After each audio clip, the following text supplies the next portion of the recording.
पैसा किती महत्वाचा वाटतो आयुष्यात? सर्वात इम्पॉर्टंट म्हटलं की पैसाच आहे. माझा स्वतःचा अनुभव आहे. तेव्हा असा एक विषय झाला होता. शाळेत जायचं होतं 12 वाजता. तर मला एक 11:30 म्हणजे भूक लागली होती. म्हटलं जेवण करून जावा. चपाती राहिली होती, एक दीड चपाती राहिली होती घरात, पण भाजी नव्हती करून गेली मम्मी. एक कपाट होतं, त्या कपाटावरती ₹1 होता आणि ते ₹1 घेतला आणि म्हटलं आता जाऊन आपण घाटी मसाल्याची पुडी आणावे आणि मग चपाती बरं खावी. तिथे दुकानामध्ये गेलो तर त्यांना म्हटलं की दादा मला नाही कशी घाटी मसाल्याची पुडी द्या. ते म्हटलं ₹1.5 तू ₹1 दिलाय मला. मी ते घाटी मसाला घेण्यासाठी आणतो आठाणा. मी अख्खं घर शोधलं तरी मला तो आठाणा भेटला नाही. तेव्हा मला कळाली या जीवनामध्ये पैशाची किंमत काय. मला एक सुरुवातीपासून पडलेला प्रश्न आहे, ब्लॅक नाव का निवडलं? ब्लॅक नाव निवडल्याचं कारण असं आहे की एक रॅपर आहे MC स्टॅन, जो पण पुण्यातूनच पुढे आलाय. तुझी आणि त्याची स्ट्रगल स्टोरी, त्यात किती जमीन आसमानचा फरक आहे की सारखी? मित्रांनो, स्वागत आहे आपल्या लय हार्ड या पॉडकास्टमध्ये. आपल्याला आणि बऱ्याच जणांना गेल्या काही वर्षांमध्ये रॅपिंग कल्चरने भुरळ घातली आहे. बॉलिवूड स्टारला देखील त्या कल्चरने सोडलेलं नाही. हनी सिंग पासून तो प्रवास सुरू झाला आणि आता आपण नवीन नवीन रॅपर्स बघतोय. आणि त्याचप्रमाणे मराठीमधून रॅप करणारे बरेच उगवते कलाकार आज आपल्याला पाहायला मिळतात. त्यापैकीच एक MC ब्लॅक हे आज आपल्यासोबत आहेत. ब्लॅक, तुमचं स्वागत आहे. सर्वांना जय भीम, जय शिवराय, जय लवजी आणि नमस्कार सुद्धा. मी तुमचा लाडका MC ब्लॅक. फुल पॉवर विषय असतो, तुम्हाला माहिती आहे, विचारांचा दौरा MC ब्लॅक. काय स्ट्रगल आहे लाईफमध्ये? स्ट्रगल म्हणजे आता दादा बोलायला गेला तर खूप मोठा विषय आहे. स्ट्रगल म्हणजे आपण पण एक शून्यातून विश्व निर्माण केलेले. म्हणजे शून्यातून विश्व म्हणजे मी पण त्या स्ट्रगलमधनं मी पण गाड्या वॉश केलेल्या आहेत. म्हणजे गाड्या वॉश म्हणजे नाही का, गाड्या धुतलेल्या आहेत, वेटरचे कामं केलेले आहेत. म्हणजे भरपूर म्हणजे असा स्ट्रगल बोलायला गेला तर भरपूर मोठा आहे माझा. पण आत्ता जे माझं स्वतःचं काही चालू आहे ना, ते माझा स्ट्रगलमुळंच आहे. आणि सीन असा आहे की जेव्हा माझं स्ट्रगल चालू होतं, म्हणजे 2 वर्षा पहिलं माझ्या वडिलांचं निधन झालं. पण ह्याच्या अगोदर माझं स्ट्रगल नव्हतं, कारण की मी वडिलांच्या जीवावरती, वडिलांच्या पैशावरती असायचो. पण आता स्ट्रगलचा सीन असा आहे की ज्यावेळेस मला काहीच कळत नव्हतं, त्यावेळेपासून मी गाड्या वॉशिंग करतो. वॉशिंग म्हणजे गाड्या धुतोय. नंतर वेटरचे कामंसुद्धा केले आणि अवघा मला ₹180 पेमेंट होता. फक्त ₹180 पेमेंट होता आणि त्यावेळेस म्हणजे काही कळत नव्हतं. ₹180 पेमेंट होता आणि त्याच्यामधनं पण माझ्या ₹60 येण्या-जाण्यात जायचे. येण्या-जाण्यात म्हणजे पिंपरीमधनं मी जायचो, तिथून रिक्षा पकडायचो, रिक्षापासून स्टेशनपर्यंत जायचो. स्टेशनपासून मी पुण्यापर्यंत जायचो आणि पुण्यामधनं तिथं कॅडबरी पॅकिंग म्हणून होतं. कॅडबरी पॅकिंग आणि ते कॅडबरी पॅकिंग करायचं आणि तिथून मला ₹180 भेटायचे आणि रोज ₹180 कमवायचो आणि घरी जाऊन ₹100 द्यायचो. म्हणजे असा स्ट्रगल आहे त्यावेळेसचा माझा. म्हणजे भरपूर, म्हणजे आता स्ट्रगलचं बोलायला गेलं तर भरपूर मोठा आहे. पण आता एका थोडक्यात तुम्हाला सांगितलं मी, नाही का? हां. पैसा किती महत्वाचा वाटतो आयुष्यात? आता पैसा तर आता पैसा बोललो तर या जीवनामध्ये नाही का, सर्वात इम्पॉर्टंट म्हटलं की पैसाच आहे. कारण की तुम्हाला पैसा, आता मला पैसा इम्पॉर्टंट का वाटतो माहिती आहे का? माझा स्वतःचा अनुभव आहे. खूप म्हणजे एक 13-14 वर्षापूर्वीचा अनुभव आहे माझा. तेव्हा असा एक विषय झाला होता की तेव्हा ₹1.5 घाटी मसाल्याची पुडी भेटायची. घाटी मसाला म्हणजे एक चटणी. तेव्हा घाटी मसाल्याची पुडी भेटायची आणि घरामध्ये चपाती होती, म्हणजे शिळी होती रात्रीची आणि शाळेत जायचं होतं मला 12 वाजता. म्हणजे सार्वजनिक शाळा असायच्या, बालभवन वगैरे म्हणजे. आणि शाळेत जायचं होतं 12 वाजता. तर मला एक 11:30 म्हणजे भूक लागली होती आणि म्हटलं जेवण करून जावा. तर असा विषय झाला होता की चपाती राहिली होती, एक दीड चपाती राहिली होती घरात, पण भाजी नव्हती करून गेली मम्मी. आणि एक स्लम एरियामधनंच येतो मी पण. आणि भाजी म्हणजे घरामध्ये भाजी नव्हती केली म्हणून एक घरामध्ये नाही का, एक कपाट होतं आणि त्या कपाटावरती ₹1 होता. आणि ते ₹1 घेतला आणि म्हटलं आता जाऊन आपण घाटी मसाल्याची पुडी आणावे आणि मग चपाती बरं खावी. मग एक असा सीन झाला, तिथे दुकानामध्ये गेलो आणि मी त्या शेठ म्हणतात सगळे म्हणजे असं दुकानदाराला, तर त्यांना म्हटलं की दादा मला नाही का शेठ घाटी मसाल्याची पुडी द्या. ते म्हटलं ₹1.5 तू ₹1 दिलाय मला. म्हटलं आता नाही मम्मी आल्यावर देतो. ते म्हटले नाही नाही, तसं चालणारच नाही. चालणारच नाही म्हटल्यावरती मी ते घाटी मसाला घेण्यासाठी आणतो आठाणा. मी अख्खं घर शोधलं तरी मला तो आठाणा भेटला नाही. तेव्हा मला कळाली या जीवनामध्ये पैशाची किंमत काय आहे. आणि हा अनुभव आहे माझा पैशामुळे. असा विषय. तेव्हाचं आयुष्य आणि आत्ताचं काय फरक आहे? तेव्हाचं आयुष्य म्हणजे दादा कसं आहे ₹180 त्यावेळेस कमवायचो. आणि आता आकड्यात तर सांगू नाही शकत पैशाचे म्हणजे हे. म्हणजे मी स्वतः ना एवढं महागातलं घालतो ना, मी घालतो महागातलं म्हणजे आता घालतो. त्यावेळेस मी नाही का एक असं नेपाळ बाजार म्हणून आहे आमच्या इकडं. तिथून मी ₹180, ₹130, ₹140 असं टी-शर्ट भेटायचं, शर्ट भेटायचं आणि ते मी घालायचो. पण आता मला ते वेगळं वाटतं, की मी त्यावेळेस ते घालायचो आणि आता एवढं महागातलं घालतो नाही का. म्हणजे मला आता मलाच वेगळं वाटतंय. पण ते कशामुळं सिद्ध झालं माहिती आहे का दादा? स्वतःच्या स्ट्रगलमुळं, स्वतःच्या कष्टामुळं. कारण की माणसाने कष्ट केलंच पाहिजे. कसं आहे, एक वाट असते. जर आपल्या 10 रस्ते आणि 10 दरवाजे बंद झाले ना, तर एक या निसर्गाने एक दरवाजा खुला ठेवलेला असतो आणि तो दरवाजा आपल्याला शोधावा लागतो. आणि तेच काम मी केलेलं आहे. एक वाट असायची आणि त्या वाटेमधनं नाही का असे काटे असतात. ते काटे आपल्याला तोडून तो दरवाजा शोधायला लागतो आणि तेच मी आता करतोय. मला आता काय आहे, पायऱ्या मी हळू चढतोय. मी अजून स्वतः सक्सेसफुल अजून नाहीये. जेवढं पाहिजेल तेवढं नाहीये. आता मी जरी खोऱ्यानी पैसा ओढत असेल, तरी मला जे-सी-बीने पैसा ओढायचा आहे. म्हणजे हे माझं हे स्वप्न आहे म्हणजे. आणि काटाखोऱ्याचा रस्ता तोडल्याशिवाय आपल्याला आपलं कष्ट भेटत नाही, शिखर भेटत नाही. आणि कसं आहे, या जीवनामध्ये नाही का माझं सर्वांनाच सांगणं आहे, की कष्ट केलंच पाहिजे. कारण की जर कष्ट केलं, तर फळ मिळतं आणि धाडस केलं, तर थोडं बळ मिळतं. हे माझा अनुभव आहे. बरोबर. तुला शुभेच्छा ब्लॅक, की तुझ्या भावी आयुष्यासाठी आणि तू खरंच खूप महत्वाकांक्षी आहे. तुझ्या सर्व इच्छा जे-सी-बीनेच पाय सोडशील अशी आम्ही प्रार्थना देवाकडे करतो. बरं, रॅपिंगच्या क्षेत्रात यायचं काय कारण? रॅपिंगच्या क्षेत्रात येतो म्हणजे विषय असा होता, की बालपणाची आठवण म्हणजे बालपणाची आठवण तुम्हाला सांगतो, की लहानपणापासून मला बाबासाहेब आंबेडकरांची गाणी खूप आवडायची. आवडायचे म्हणजे मी मोठ्या-मोठ्या कलाकारांना ऐकायचो, त्यांचे गाणे ऐकायचो आणि मी रॅप नव्हतो करत. हं, हं. फक्त एक गाणे लिहायचो. पण गाणे कसे लिहायचो? त्याच सुरामध्ये त्यांच्या, पण शब्द मी वेगळे गायचो. हं, आणि असा एक सीन होता. पण आपल्या गांधीनगरमध्ये म्हणजे एक स्लम एरिया आहे आपला तिथं आणि तिथं एक असं सार्वजनिक वॉशरूम आहे म्हणजे बाथरूम आणि त्याच्यावरती कोणाची तरी शूटिंग चालू होती. मी त्याचं नाव नाही घेणार. पण एक आपल्याच एरियामधला रॅपर आहे. त्यांची शूटिंग चालू होती आणि बरेच रॅपरची तिथं शूटिंग झालेली. माझी सुद्धा झालेली. तर तिथे शूटिंग चालू असताना विषय असा झाला, की मी तिथं गेलो आणि मला माहीत नव्हतं हे रॅप म्हणजे काय असतं. रॅप म्हणजे काय असतं मला पहिलं म्हणजे माहीत नव्हतं. पण हे 3 वर्ष पहिलेचं मी तुम्हाला सांगतोय. आणि तिथं गेल्यानंतर ते म्हणजे डान्सिंग वगैरे चालू होती. मग मी ते नीट झडलं त्याला. पण तो रॅप ही चीज डायरेक्ट माझ्याशी अटॅच झाली, कनेक्ट झाली. कनेक्ट झाल्यानंतर मी असं म्हटलं, की मी गाणे लिहू शकतो. मग एक काम करतो, मी रॅप लिहितो. मग रॅपचा अर्थ मला त्यावेळेस कळाला नाही. मग नंतर मी ते रॅप जाणून घेतला. रॅप म्हणजे काय? Rhythm and poetry. पोएट्री म्हणजे कविता, रिदम म्हणजे वाजवणं आणि अँड म्हणजे आता आपण अँड म्हणतो. मग त्यानंतर मी म्हटलं रॅप म्हणजे आता रिदम अँड पोएट्री. मग एक काम करू, आपण कविता लिहू. आणि ती मी एक पहिली कविता लिहिली, आम्ही पिंपरीकर. अच्छा. आणि ती कविता म्हणजे तोच रॅप झाला. आणि तोच रॅप झाला आणि तो मी शूटिंग केला. YouTubeवरती सोडून गेला आणि सोडल्यानंतर 1 महिन्यामध्ये त्याला 1,00,000 व्ह्यूज आले. अरे वाह! 1,00,000 व्ह्यूज आल्यानंतर पण तो रॅप होता gangster sheet. Gangster sheet rap होता आणि मी अगोदर गँगस्टर शीट रॅप केलेलेच आहेत. आणि तेव्हा मला ती कनेक्ट झाली चीज. त्यामुळे मी आज रॅपिंगच्या क्षेत्रामध्ये. रॅपिंगमध्ये यायच्या आधी आता तुम्ही म्हणताय गँगस्टर शीट, तो काय प्रकार आहे? गँगस्टर शीट म्हणजे काय दादा? एक एकमेकांवरती जळणं वगैरे आणि भांडण वगैरे होतात किंवा नाही का एक वेगळ्याच पद्धतीचा विषय असतो तो गँगस्टर शीट म्हणजे. पण गँगस्टर शीट म्हणजे आता हिपहॉपमध्ये असा विषय झालाय, की गँगस्टर शीट म्हटलं की शिव्या देणं, एखाद्याला ट्रोल करणं, एखाद्याला डिस करणं, हे गँगस्टर शीट झालं. आणि लोकांना जरी आजचा वाटत असेल, माझ्या पब्लिकला जरी वाटत असेल, की मी महाराजांवरती रॅप करतो, डॉक्टर बाबासाहेब आंबेडकरांवरती रॅप करतो, अण्णाभाऊ साठेंवरती रॅप करतो. पण ह्याच्या अगोदर मी सुद्धा बरेच पावसाळे बघितले. मी सुद्धा गँगस्टर शीट केली. मला पण अनुभव आहे. माझ्या पण अवतीभोवती गुन्हेगारी फिरती. अच्छा. माझ्या पण अवतीभोवती गुन्हेगारी फिरती.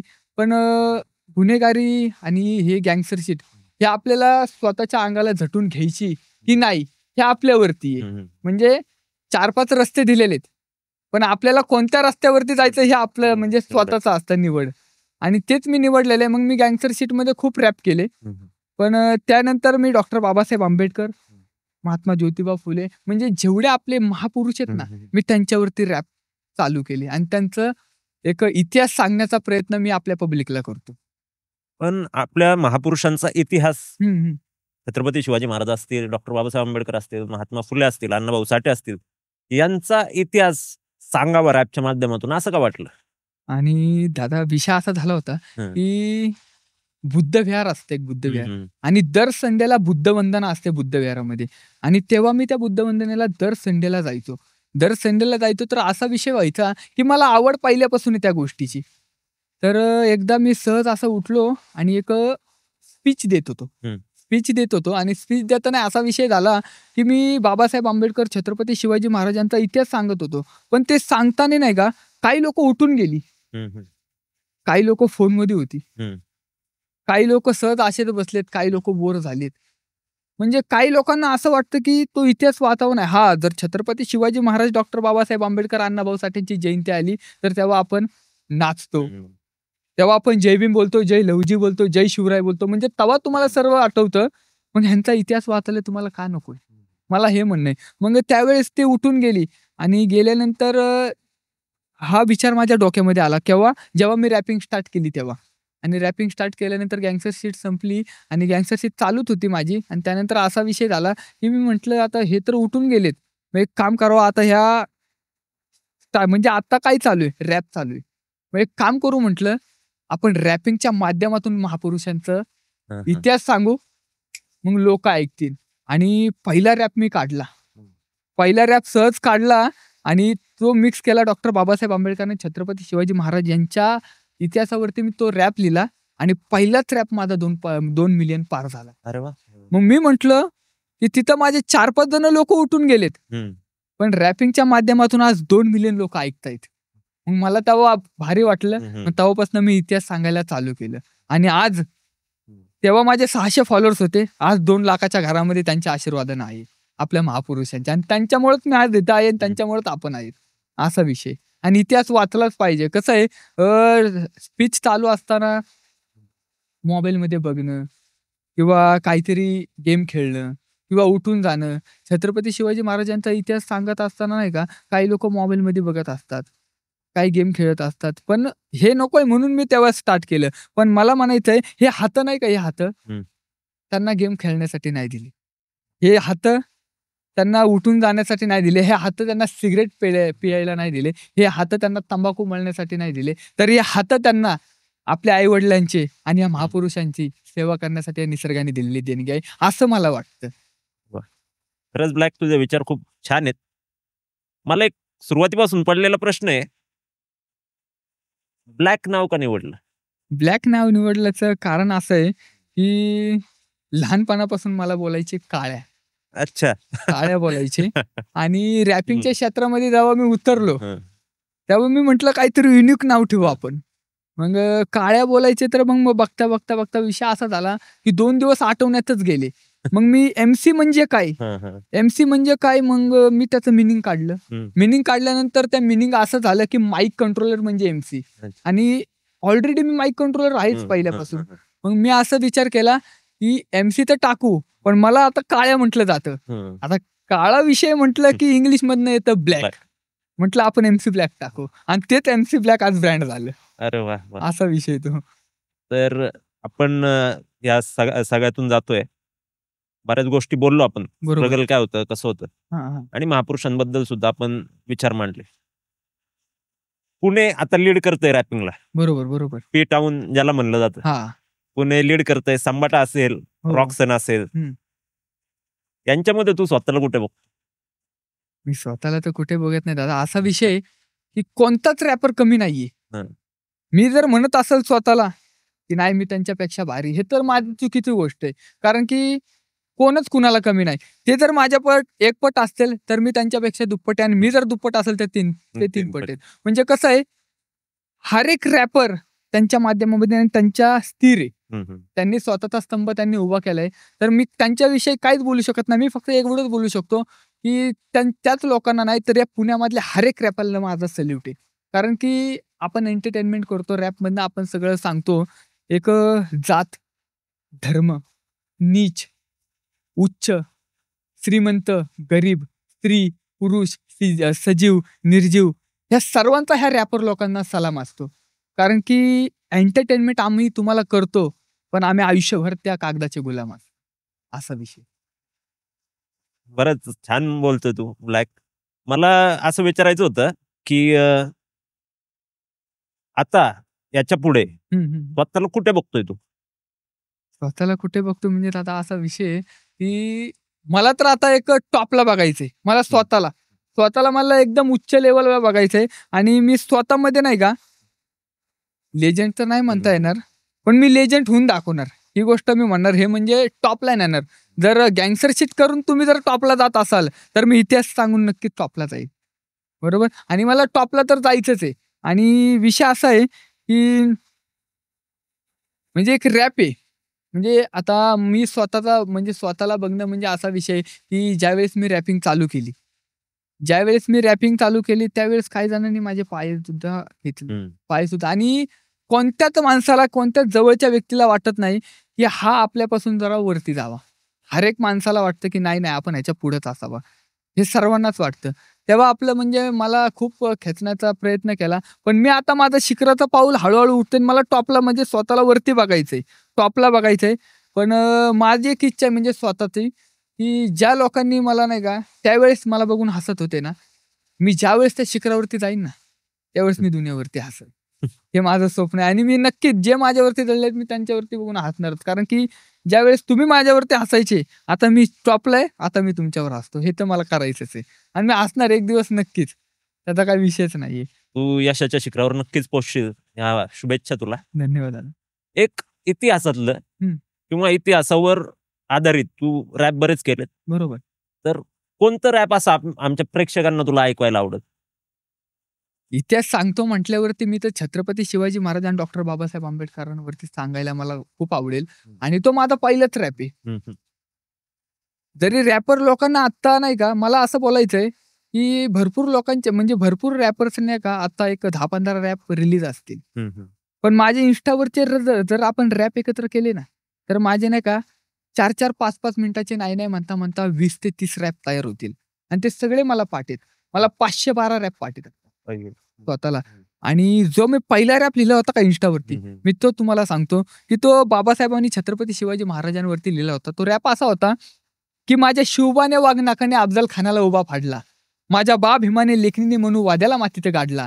या 2 राजांमुळे आज स्वाभिमानानं जगतो. ह्या 2 राजांमुळे स्वतंत्र भारत देश घडला. जातीवादी करून पोरांच्या हातात दांडा. अरे जातीवादी सोडाने कीच बळ मांडा. अरे आपलं बळ बघून वैरी थरथरले पाहिजे, कारण एका हातात भगवा दुसऱ्या हातात निळा झेंडा. एकीच बळ कपाळी महाराष्ट्राची माती. या 2 राजांमुळे आज फुगली आमची छाती. मनुवाद्याला दफन केलं भीमाची लेखणी हातीने, मुघलांची झोपवणारी तलवार भवानी होती. रायगड किल्ला झाला आपल्या भारताची शान. भारत चालवणारं माझ्या भीमाचं संविधान. 2 राजांचं कर्तृत्व भारतात स्वाभिमान. 18 पगड जाती घेऊन बोलो भारत मेरा महान. बोलो भारत मेरा महान. बोलो भारत मेरा महान. हा रॅप होता पहिला आपला. अरे वा, खूप छान. जय शिवराय, जय भीम. जय भीम, जय शिवराय. खरंच खूप भारी रॅप होता. पहिलाच रॅप होता आणि एवढे उच्च प्रतीचे त्यात शब्द किंवा विचार तुझ्याकडून त्यात मांडण्यात आलेत. खरंच मोठी गोष्ट आहे की तुला खरंच किती आवड आहे त्या गोष्टीची, लिखाणाची किती आवड आहे हे त्यातून स्पष्ट दिसतंय. आपण रॅप ऐकतोय बरेच. बरोबर. आत्ताही काही रॅप चालू आहे. आता सध्या आपण पाहत असू हॉट सेन्सेशन आहे. हनुमान काइंड असेल, संबाटा असेल, त्यांनी एक नवीन उंची गाठली. बरोबर. ती उंची तू पण गाठावी अशी आमची मनोमन इच्छा आहे. त्यासाठी पुढचा प्रोजेक्ट काय आहे का डोक्यात? प्रोजेक्ट तर आहे दादा. प्रोजेक्ट असा आहे की तुम्ही आता म्हणजे मला बोलायचं इथे, की MTV हसल तुम्ही बघितलं असेल. MTV हसल मध्ये येत्या काही 6 महिन्यामध्ये मी जाईल किंवा नाही जाणार, पण मी प्रयत्न करतोय जाण्याचे. आणि जर तुमचा आशीर्वाद सर्वांचा असेल तर MTV हसल आपण नक्कीच गाजू. तिथं पण रॅपर कोणापेक्षा कमी नाहीयेत, पण आपण विजेता होण्याचं नक्कीच स्वप्न बघू दादा. आणि माझा पुढचा प्रोजेक्ट आहे आणि हे पण मी म्हणतो की माझा एक आता नवीन सॉन्ग येणार आहे. त्या सॉन्गला पण नाही का एक भरपूर प्रतिसाद मिळावा असं मी आपल्या प्रेक्षकांना म्हणजे विनंती करतो. आणि म्हणजे माझं एक म्हणणं आहे की त्याला तुम्ही नाही का जरा वरती धरा, कारण की आपला रॅप त्या लेवलचा होणार आहे. ब्लॅक नक्कीच आम्ही पण स्वतः सर्वांना विनंती करू की बाबा नवीन जो ब्लॅकचा रॅप येणार आहे तर तो सगळ्यांनी आवर्जून पाहावा. आमच्या माध्यमातून पण सर्वांना कळवण्यात येईल की बाबा असा असा रॅप येतोय आपला नवीन. तर ते नक्कीच आपण सर्वांपर्यंत पोहोचू. आता याच्या पुढे रॅप हा मराठी मुलं गाजवताना दिसत आहेत. बरोबर बरोबर बरोबर. एक रॅपर आहे MC स्टॅन, हम्म. जो पण पुण्यातूनच पुढे आलाय. हम्म. त्याची आणि आपली स्ट्रगल, म्हणजे तुझी आणि त्याची स्ट्रगल स्टोरी, हा हा हा. त्यात किती जमीन आसमानचा फरक आहे की सारखी आहे? काय वाटतं? तसं सगळ्यांचा स्ट्रगल बघायला गेलं तर दादा वेगळाच आहे. आता त्याच्या जीवनामध्ये त्यांनी काय केलं असेल हे त्यालाच माहिती आहे आणि त्यांनी सांगितलं असेल काय इंटरव्ह्यू मध्ये. पण मी तुम्हाला सांगितलं की माझ्या जीवनामध्ये मी वॉशिंगच्या गाड्या धुतल्या, मी वेटरची कामं केले, मी कॅडबरी पॅकिंग केले आणि भरपूर म्हणजे मी पण स्ट्रगल केलं आणि त्याचा स्ट्रगल वेगळा असेल. पण मला म्हणायचंय की जो माणूस जीवनामध्ये स्ट्रगल करतो ना, तो नक्कीच यशस्वी होतो. आणि मला असं बोलायचंय आपल्या प्रेक्षकांना, आपल्या प्रेक्षकांमध्ये कोण ऐकत असेल, तर तो आता परिस्थितीला आपण संकटाला आपल्या छातीवरती घेतोय आणि भिडत जातोय. तर मला एक म्हणायचंय की कोणत्याच माणसाने आणि कोणत्याच मुलाने नाही का परिस्थितीला बघून नाही का थांबलं नाही पाहिजे. घाबरलं नाही. घाबरलं नाही पाहिजे, थांबलं नाही पाहिजे. कारण की परिस्थिती माणसाला घडवतही नाही आणि परिस्थिती माणसाला बिघडवतही नाही. माणूसच परिस्थिती घडवतो आणि माणूसच परिस्थिती बिघडवतो. म्हणजे हे माझं म्हणणं आहे. आणि माझ्याही छातीवरती मी संकट झेलले, म्हणून मी आज इथं ताटमानानं बसलो. आणि परिस्थिती आज मी स्वतः घडवतोय आणि मी माझं स्वतःचं साम्राज्य उभं करतोय, स्वतःचा स्तंभ उभा करतोय. आणि मला म्हणणं आहे, माझं म्हणणं आहे की कोणत्याच आई-वडिलांनी जर आपला मुलगा रॅपिंग करत असेल, जर आपला मुलगा जर सिंगिंग करत असेल, जर आपला मुलगा कोणतीतरी कला म्हणजे आर्टिस्ट या लेव्हलमधनं काहीतरी काम करत असेल, तर त्याला कोणत्याच आई-वडिलांचा दबाव नसावा. कारण की सगळे म्हणतात की आई-वडील आपल्या मागे असतातच आणि आई-वडील इतका दर्जा कोणालाच नाही. कोणालाच नाहीये. तर पण मला असं बोलायचंय की काही म्हणजे आई-वडील असे करतात की नाही बाळा एक काम कर, परिस्थिती असते की तू कामाला जा. म्हणून काही मुलं आज नाही का त्या परिस्थितीला, म्हणजे ती परिस्थिती बघून काही मुलांचं स्ट्रगल आणि काही मुलांचं स्वप्न असंच राहिलेलं आहे. तर त्याही आई-वडिलांना माझं सांगणं आहे की तुम्ही ती गोष्ट टाळा आणि आपल्या मुलाला जे जीवनामध्ये करायचंय ना, व्यसन सोडून स्ट्रगल कोणतं करायचं ना ते करून द्या. कारण की लहानपणी एक विषय असा आहे की लहानपणी आई म्हणते की बाळा अंधारात जाऊ नको, अंधारात बाऊ ये. अंधारात जाऊ नको, अंधारात बाऊ ये. पण जी आई म्हणते ना, जाऊ द्या बाळ तिथेच खेळत असेल, काही विषय नाही, खेळू द्या त्याला, तिथेच असेल नाही का तो. पण तो आईला कळते की बाळ अंधाराला घाबरत नाही. पण काही बाळ असते ते अंधारात जातात, पण आई म्हणते की बाळ तिकडे जाऊ नको, तिकडे बाऊ असेल. ती मुलं आज नाही का जीवनामध्ये नाही का आज पुढे सरकतच नाही का, कारण अंधारात बाऊ आहे, भीती आहे मनात, भीती आहे मनात. म्हणजे हे विषय, म्हणजे फॉर एक्झाम्पल दिलं मी तुम्हाला. मग मला हेच बोलायचंय की जीवनामध्ये नाही का कोणाचं ऐकू पण नका, जीवनामध्ये कुणाचं ऐकू पण नका. एक असाच विषय असतो की एक गाव असतं, तुम्हाला एक एक्झाम्पल देतो. एक गाव असतं आणि त्या गावामध्ये एक डोंगर असतं आणि त्या डोंगरावरती महाराज म्हणतो की ते गावाचे एक म्हणजे एक उच्च लेवलचे, म्हणजे आपण पाटील वगैरे म्हणतो ना, तसे एक महाराज असतात आणि ते म्हणतात की तुम्ही कोण ह्या डोंगरावरती जाऊन दाखवेल ना, त्याला नाही का मी अर्ध राज्य बक्षीस म्हणून देईन. तेव्हा तो महाराज म्हणतो. पण त्या गावामध्ये चर्चा अशी उठलेली असते की जो तो डोंगरावर जातो तो परतून कधीच येत नाही. पण त्याच्यामध्ये विषय असा असतो की तिथे स्पर्धा भरते आणि खूप साऱ्या गावामध्ये गवंडी पिटली जाते की कोण जाणार. त्यातले 3-4 जण तयार होतात आणि तो दिवस येतो आणि तो वरी चढायला स्टार्टिंग करतात आणि स्टार्ट होतात. तेव्हा चढता एक गाववाले, म्हणजे मागचे गाववाले म्हणतात नका जाऊ, पुढे धोका आहे, तू परतून येणार नाही, नको जाऊ. काही जणांचे आई वडील म्हणजे भरपूर सांगत होते. मग त्याच्यामधनं 2 जण रिटर्न आली, 2 पुढं चालत होते. 2 पुढं चालत असताना पुढं गेले. अजून मागच्यांचा आवाज आला की मागं ये, तुला जीवन आहे, अरे बाळा पुढं जाशील तर मरशील.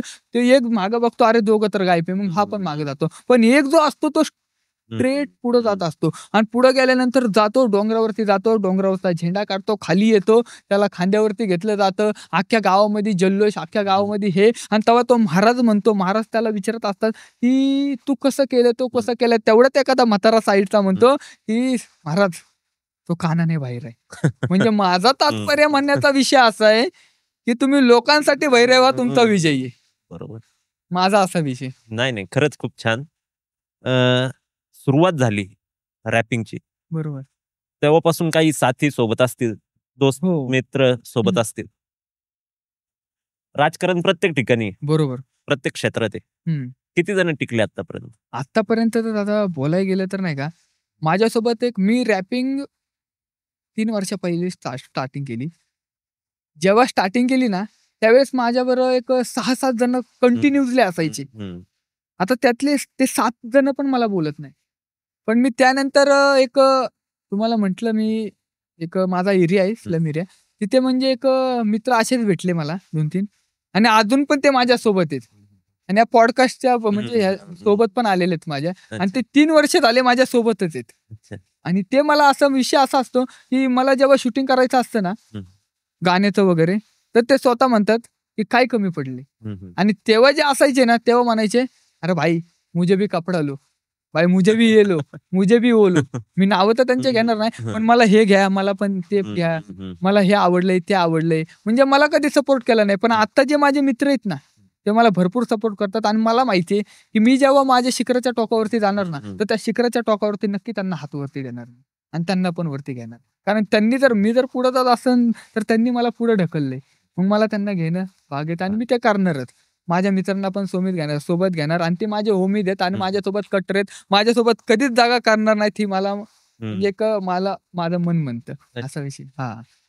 ब्लॅक फॅन्सच्या कमेंट येत असतील, बोलायचा प्रयत्न करत असतील बरोबर. तुझ्याशी. करतात. कधी लाईव्ह त्यांच्याशी चर्चा झाली आहे फॅन्स सोबत? सर्वात पहिली गोष्ट तर अशी आहे, लाईव्ह आपण जिंदगीत कधी आलो नाही. काय करायचं लाईव्ह येऊन? लाईव्ह येणार, 2 गोष्टी करणार. आता बरेचसे लाईव्ह बघितलेत मी. लाईव्ह येऊन हे बोलणार, मी हे करणार, ते करणार, मी ह्याला डिस करणार, त्याला काय डिस करणार. आपण लाईव्ह तेव्हाच यावं, जेव्हा आपलं काहीतरी पब्लिकला आपल्याला काहीतरी इम्पॉर्टंट बोलायचंय.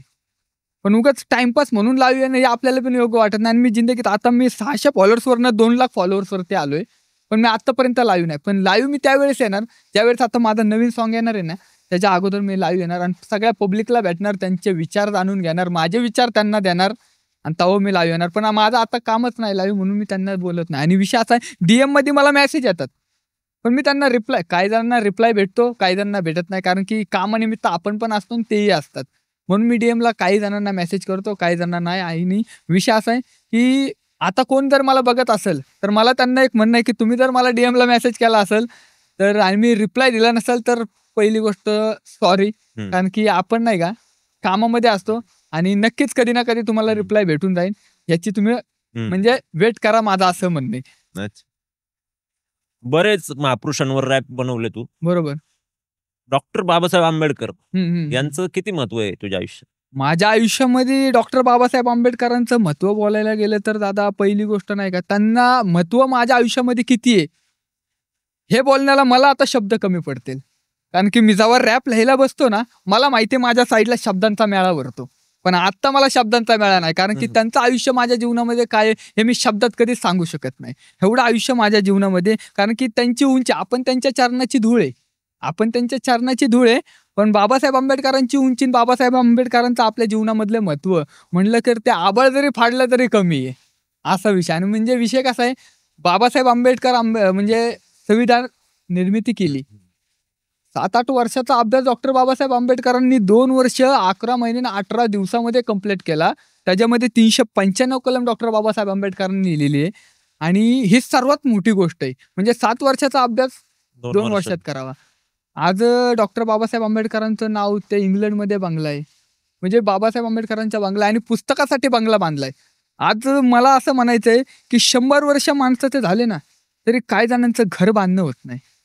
बाबासाहेब आंबेडकरांनी आपल्यासाठी पूर्ण महाराष्ट्रामध्ये अख्खं म्हणजे नाही का पुस्तकासाठी बंगला बांधलाय. हे मला आश्चर्यचकित आहे आणि सर्वांसाठीच आहे महाराष्ट्रामध्ये आणि या भारतामध्ये. भारतातच नाही तर बाबासाहेबांच्या आंबेडकरांची आता म्हणजे जयंती झाली 134वी जयंती झाली, पण 152 देशामध्ये साजरी होती. ही कौतुकाची गोष्ट आहे सर्वात पहिली गोष्ट म्हणजे, आणि ही एक आजची वस्तुस्थिती आहे. मगाशी पण आपण बोललो पैसा किती महत्वाचा आहे आयुष्यात. बरोबर. असा काय प्रसंग घडला होता जो तू सांगितलं की बाबा मी चपाती आणि मी 1.5 चपाती घरात होती आणि मसाला आणून खायचा होता मला. अजून काय प्रसंग असा तुझ्यासोबत घडलाय की तो खूप वेदनादायक होता? सगळ्यात पहिला विषय तर असा आहे दादा, पैसा तर जीवनामध्ये सगळ्यांच्याच इम्पॉर्टंट आहे. कारण की पैसा आहे म्हणून आपण आहे, म्हणजे ज्या जीवनामध्ये नाही का पैसा असला तर आता आपण काय पण विकत घेऊ शकतो. काय पण जे पाहिजे ते हवंय जे सगळं घेऊ शकतो. आणि माणूस जेव्हा शून्य असतो ना, तेव्हा त्याकडे पैसा नसतो आणि तेव्हा त्याला वाटतं की मला आता इज्जत आहे. म्हणजे त्या माणसाला. आणि तो इज्जत, तो शून्यातून विश्व निर्माण करतो, तो आपला जातो, पैसा भरपूर कमवतो. पण माझं म्हणणं असं आहे की इज्जत त्याला नसते, त्याच्या पैशाला असते. म्हणून जीवनामध्ये नाही का आपल्याला स्वतःची इज्जत नाही, पण त्या पैशाची इज्जत, म्हणजे त्या पैशाला जेवढी इज्जत आहे ना तेवढी आपल्याला पण नाहीये. म्हणून जीवनामध्ये सर्वात अगोदर आपले खिशे गरम ठेवा, दुनिया आपल्या समोर झुकते, एवढं आपल्याला माहिती. कारण की कसं आहे, आणि आता तर मला भरपूर लोक बोलतात की ब्लॅक तू एवढा हे झालाय, एवढा ते झालाय, ते म्हणजे नाही का. आणि त्यावेळेस काही लोक मला माझा इग्नोर करायचे. पण आता सगळ्यात पहिली विषय असा आहे की त्यावेळेस माझी इज्जत केली नव्हती जात, आता इज्जत केली जाते. का? कारण आता फेम बोलतो, पैसा बोलतो, असा विषय. पण माझा एक असा विषय आहे की आता सध्याला ज्या दगडावरती आपल्याला इज्जत नाही ना, त्या दगडावरती आपण कधीच निबंध लिहित नाही. आणि हा आपला विषय भाऊ, सगळ्यात महत्वाचा विषय, असा सीन आहे. बरेच आपण रॅप मध्ये ऐकतो वीडच्या गोष्टी बोलल्या जातात, नशेच्या गोष्टी बोलल्या जातात. बरोबर बरोबर. आता एक ते पण गाणं 4 बोतल वोडका, हा, किंवा हा, असे बरेच नशीचं बरोबर. नशेचे विषय येतात गाण्यांमध्ये, रॅप हा. मध्ये येतात. हा. तू कोणती व्यसन करतो? आपल्याला कोणतंच व्यसन नाही. माझं व्यसन म्हणजे काय माहितीये का? डॉक्टर बाबासाहेब आंबेडकर, छत्रपती शिवाजी महाराज, महात्मा ज्योतिबा फुले यांचा इतिहास वाचणं म्हणजे हे माझं व्यसन आहे. हा. आणि मी व्यसन करत नाही, कारण की मी माझ्या डोळ्यादेखत माझ्या वडिलांचं निधन पाहिलंय. त्यांचं पण व्यसनानेच निधन झालेलं आहे. माझ्या वडिलांचं मी त्यावेळेस निधन पाहिलंय. विषय असा झालता की ते ड्रिंक वगैरे करायचे. वडिलांना मी त्यावेळेस म्हटलं की पप्पा पिऊ नका दारू, हे नका करू, ते नका करू. पण ते आपलं माझं ऐकलं नाही, व माझ्या मम्मीचंही ऐकलं नाही, माझ्या भावाचंही ऐकलं नाही. आणि आज ते वडील माझ्यासोबत नाहीयेत. आणि पण मला माझ्या वडिलांचं महत्त्व त्यावेळेस कळलं, ज्यावेळेस माझ्या वडील नावाची चादर माझ्या अंगावरनं उडून गेली. आणि आज वडील नावाची चादर माझ्या अंगावरनं उडून गेली, म्हणून मला जबाबदारी नावाची गोष्ट रोज सकाळी उठवते, असा विषय. म्हणजे वडिलांचं बी महत्त्व ते. आणि आजचं जी लोक नाही का वडिलांच्या जीवावरती, पैशावरती माच करतात ना, जे पैशाच्या जीवावरती, वडिलांच्या जीवावरती पैसे त्यांचे खर्च करणं. वडील तर फाटलेल्या बनेलवरती, पण मुलगा 1200 रुपयाचं शर्ट घालतोय. पण त्या मुलालाही आता माझं सांगणं आहे, मला त्यावेळेस कळत नव्हतं, पण मला आता कळतंय, म्हणून मी आता त्या पब्लिकला सांगतोय की कष्ट तुम्ही करा, स्ट्रगल तुम्ही करा. कारण वडील आता नाही का, वडील सकाळी जातात, संध्याकाळी येतात, पण ते फाटलेली बनेलवरती असतात. म्हणून त्यांच्या पैशावरती माज करू नका. कारण की ज्यावेळेस वडील नावाची चादर उडून जाते ना, तेव्हा जबाबदारी नावाची गोष्ट तर आपल्याला सकाळी रोज उठवतीच.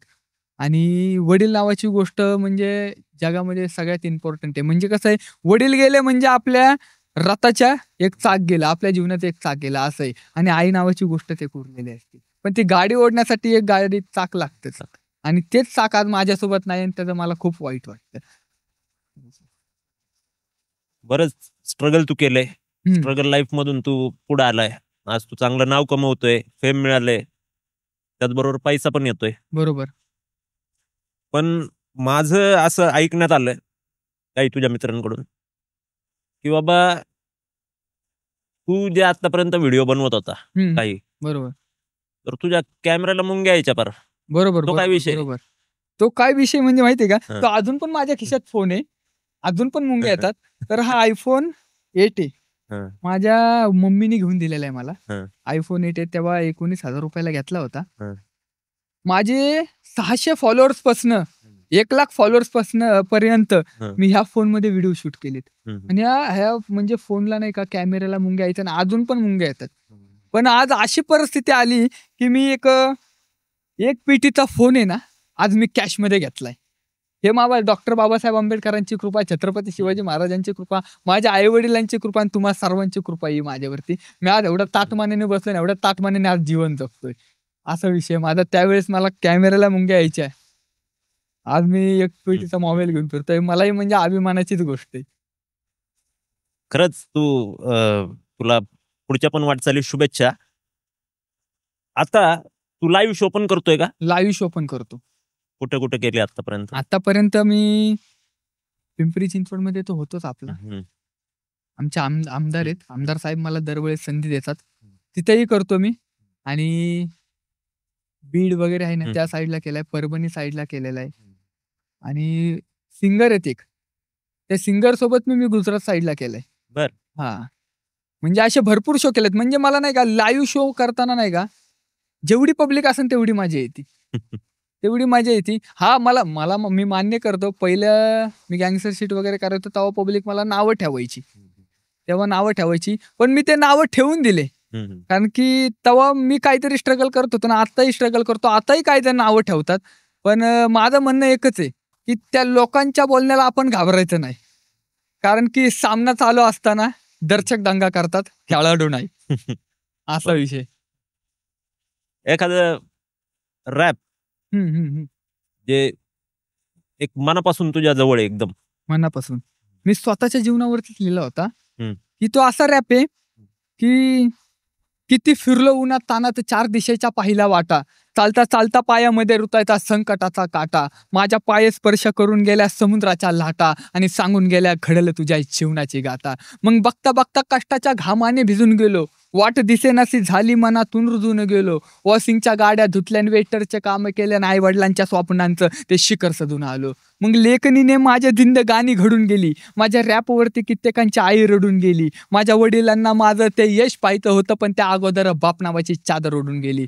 जग एकत्र करून आईच्या चरणात जमवलंय. वडील पाहिजे होती सोबती, मी तर त्यांनाच गमवलंय. पण आई माझ्यासोबत वडील पाहत असताना तुम्ही तुमच्या मुलांनी या जगभरात नाव कमवलंय. हे माझ्या जवळचा रॅप आणि मी स्वतः लिहिलेला आहे. अरे वा, खूप छान आहे. बाहेर देशात शो करायची इच्छा आहे ना. बाहेर देशामध्ये जर झालंच, तर बाहेर देशामध्ये सुद्धा जाऊन मी शो करणंच. पण मला पब्लिकने तेवढं पुढं नेलं. आता इथपर्यंत आणलंय म्हटल्यावर पुढं न्यायला पण आता वेळ लागणार नाही. आणि मला माहिती आहे माझी पब्लिक लवकरच मला पुढे नेणार. आणि बाहेर देशामध्ये नाही तर त्याच्याही बाहेर देशामध्ये जाऊन आपण हे करणार, शो करणार. आणि नक्कीच जर पब्लिकचा जर हे असेल, सपोर्ट असेल तेवढा, तर नक्कीच मी बाहेर देशामध्ये शो करणार. ब्लॅक वडिलांचं निधन होऊन 2 वर्ष झाली. बरोबर. त्यानंतर घरी कोण कोण असतं आणि आईचं किती महत्व आहे आयुष्यात? आईचं महत्व म्हणायला गेलं तर दादा, मी आज उभा आहे, मी आज इथं बसलोय, ते माझ्या आईमुळेच आहे. कारण माझ्या आईने हाऊसकीपिंगचे कामं केली आहेत. म्हणजे भरपूर खालच्या लेवलचे सुद्धा कामं केलेत. म्हणजे हाऊसकीपिंग वगैरे झालं, म्हणजे हॉस्पिटलमध्ये ते कपडे वगैरे, चादरे वगैरे धुणं, म्हणजे मम्मीने तसं केलेलं आहे काम. आणि तेव्हा माझ्या मम्मीने मला वाढवलंय. माझे वडील जेव्हा गेले ना, तेव्हा आज इथपर्यंत जर मला कुणी घडवलं असेल ते माझी मम्मीच असेल. आणि माझ्या मम्मीचं आयुष्य माझ्या मम्मीचं आयुष्य माझ्या जीवनामध्ये किती महत्वाचं आहे, तर ते पण शब्दामध्ये सांगू नाही शकणार. कारण की माझी जेव्हा मदर आत्ता माझ्यासोबत आहे म्हणून मी इथपर्यंत आहे. आणि माझी मदर माझ्यासोबत जर पुढेपर्यंत असेल तर मी अजून पुढे आहे. आणि जीवनामध्ये मी असं म्हणतो की माझं आयुष्य माझ्या मम्मीला लागावं. मी असं म्हणतो माझ्या मम्मीला, कारण की माझ्या मम्मीमुळेच मी इथे आज. आणि माझ्या आयुष्यामध्ये माझ्या मम्मीचं खूप स्ट्रगल आहे. आणि मम्मीनंतर मीही स्ट्रगल केलं. पण जीवनामध्ये जर हे सगळं मी आज घडलोय ना, ते माझ्या मम्मीचेच उपकार आहेत. कारण की मला नाही का, मम्मीला घेऊन विजयाचा जल्लोष मला तिथं करायचा आहे, जिथं मला हरण्याची वाट पाहिली होती. तसाच विषय, दुसरं काहीच नाही. एवढंच माझ्या मम्मीला दाखवायचंय, माझ्या मम्मीला मला शिखर बागवून दाखवायचंय. बाकी काहीच नाही. हेच माझं एक स्वप्न आहे. तू सांगितलं ₹180, ₹130, ₹140 नेपाळी गल्लीमधून तू शर्ट घेत होता.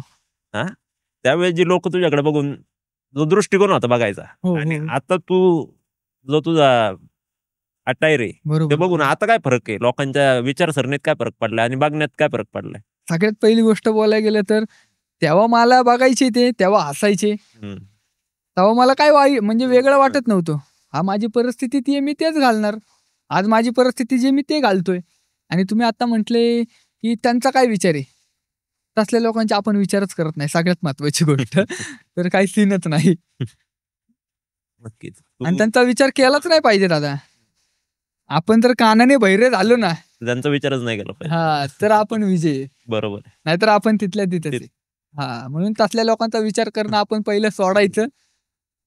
संपलं, जीवन आपलं घडेल. तू सामाजिक विषयांवर पण रॅप बनवले. माग संतोष देशमुख हत्या प्रकरण झालं बीडमध्ये, परभणीला सोमनाथ सूर्यवंशी हत्या प्रकरण झालं, त्याच्यावर तू रॅप बनवला. मी तुझ्या प्रोफाईल मधून जात होतो इंस्टाग्रामवर, मी तिथं ऐकलंय तुझे रॅप. आणि त्याच्यामध्ये विषय असा आहे तो रॅप मी बनवला त्यांच्यावरती. आणि मी ह्याच्या अगोदर सुद्धा सामाजिक कामं भरपूर केलेत. म्हणजे 4 वर्षाच्या मुलीवरती सुद्धा बलात्कार झाला. आपल्या जवळचाच हडपसर आहे, इथं सुद्धा ते शिवशाही बसमध्ये काहीतरी प्रकरण घडलं. ह्याच्या अगोदर नंतर एका हॉस्पिटलमध्ये पण बलात्कार झाला, एका शाळेमध्ये सुद्धा बलात्कार झाला, एका मंदिरात सुद्धा. म्हणजे कोणतीच जागा सुरक्षित नाहीये, कोणतीच जागा सुरक्षित राहिली नाही, हे मला असं वाटतंय. म्हणजे नाही का, ज्यावेळेस डॉक्टर बाबासाहेब आंबेडकरांनी छत्रपती शिवाजी महाराजांनी 350 वर्षापूर्वी जो महाराष्ट्र घडवला होता ना, तो आज महाराष्ट्र राहिला नाहीये. कारण की छत्रपती शिवाजी महाराजांनी त्यावेळेस शत्रूच्याही आया बहिणीला स्वतःची आई बहीण मानायचे. आज शेजारचेच आज छोटी मुलगी पाहिली तर त्याच्यावरती बलात्कार.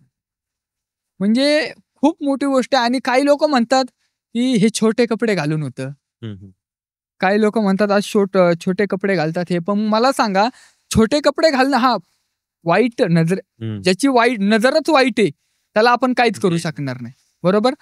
आणि काही लोक म्हणतात की ह्याची नजर वाईट आहे आणि किंवा ही छोटे कपडे मुलगी घालतीये म्हणून आज इथं बलात्कार होत आहेत, अत्याचार होत आहेत, असले वेगवेगळे प्रकरण होत आहेत, आगाऊ धंदे होत आहेत. मग मला एक बोलायचंय, 4 वर्षाच्या पोरीने मग साडी घालावं का? 4 वर्षाच्या पोरीने साडी कशी घालायची? मग मला सांगा, जर छोटे छोटे कपडे घालून जर बलात्कार होत असतील, मग 4 वर्षाच्या पोरीने काय घाला, तिच्यावरती बलात्कार का केला, का बाबा असं? म्हणून आणि हा प्रश्न मी नाही विचारत आहे, 4 वर्षाच्या मुलगी आहे ना, तिची आई आपल्या देशाला, आपल्या म्हणजे संस्थेला विचारते की मग 4 वर्षाच्या पोरीने साडी कशी घालावं. म्हणजे हा प्रश्न तिथे. माझा बी प्रश्न ते होतो की ह्या देशामध्ये आणि या महाराष्ट्रामध्ये असे विषय चालू आहेत, 4 वर्षाच्या पोरीवरती बलात्कार होतोय, मंदिरात बलात्कार होतोय, कुठंच कोणती जागा सुरक्षित राहिली नाहीये. मग हा प्रकरण मला सुद्धा म्हणायचं हे का होतंय. मला बोलायचंय की जी मुलगी आहे ना, ज्या मुलीवर आता हे म्हणजे आता एवढे झाले म्हणले येणारी पिढी बी सांगून येणार नाही, कारण की कोणतीच गोष्ट सांगून होत नाहीये या देशामध्ये, कोणतीच गोष्ट सांगून होत नाही. पण आता मुलींनी नाही का आपल्या हाताला नाही का ढाल बनवलं पाहिजे, आपल्या हाताला तलवार बनवली पाहिजे. कशाला बलात्कार होते? जर मुलगा येतोय समोरून तर त्या मुलाला मारण्याची ताकद तुम्ही ठेवा, त्या मुलाला धरून आपटण्याची ताकद ठेवा, त्याला जाऊन पोलिसांकडे हवाली करण्याची ताकद तुम्ही ठेवा. बलात्कार डायरेक्ट टाळणं बंद होईल, बलात्कार होणं बंद होईल, हे माझा प्रश्न. आणि माझं म्हणजे एक मनातून सांगणे. आज MC ब्लॅक, एक उगवता रॅपिंगच्या क्षेत्रातला तारा, आपल्याकडे आला, मन मोकळ्या गप्पा मारल्या, स्वतःच्या आयुष्याबद्दल सांगितलं. तर नक्कीच ब्लॅक, तुला आहे ना भावी आयुष्यासाठी आणि भावी वाटचालीसाठी खूप खूप मनपूर्वक हार्दिक शुभेच्छा. धन्यवाद. आमच्या टीम कडून सुद्धा सर्वांकडून तुला शुभेच्छा. थँक्यू. अशाच प्रकारचे एक नवनवीन व्हिडिओज पाहण्यासाठी आपल्या लय हार्ड या चॅनलला सबस्क्राईब करा आणि इंस्टाग्रामवरती फॉलो करा. धन्यवाद. लवकर जावा, दादांच्या युट्यूब चॅनलला सबस्क्राईब करा, फुल पॉवर मध्ये लाईक द्या, फुल पॉवर मध्ये कमेंट द्या आणि फुल पॉवर मध्ये वरती चॅनल न्या. त्यांचे व्हिडिओ धडाकेबाज असतात, पॉवर असतात, दिग्गज असतात, टॉप लेवलचे असतात. आणि तुम्हाला माहिती आहे, जिथं आपल्या शब्दाला किंमत नाही त्या दगडावरती आपण कधीच निबंध लिहित नाही. तुम्ही पण तसंच करा. चला, धन्यवाद.